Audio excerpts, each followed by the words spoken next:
প্রবাসীরা নাকি টাকার মেশিন, রেমিটেন্স পাঠায় দেশে। ভোটের কথা যখন আসে তখন থাকে না কেউ তাদের পাশে। অনেকের বয়স পেরিয়ে গেছে, নেই জাতীয় পরিচয়পত্র, খেয়ে না খেয়ে দেশে টাকা পাঠায়, পড়ে থাকে যত্রতত্র। তাদের টাকাই শোধ হয়েছে বিদেশি ঋণের বোঝা। তারা নাকি ভোট দিতে পারবে না, এটাই কি তাদের সাজা? তাদেরও আছে গণ অধিকার সরকার গঠন করার। যাক হয়ে যাক দেশটি আবার নতুন করে সংস্কার। তাদের নিয়ে কথা বলে না কেউ, কষ্ট তাদের মনে। তাদের অধিকার কবে ফিরে পাবে সেটাই ভাবছে জনে জনে। প্রবাসীরা দেশে আসলে কেন লাঞ্ছিত হয়?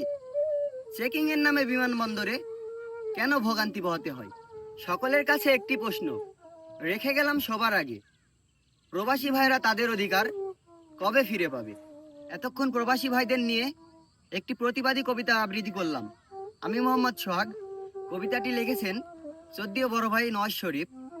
তো কবিতাটি আপনাদের কাছে কেমন লাগলো অবশ্যই কমেন্টের মাধ্যমে জানাবেন।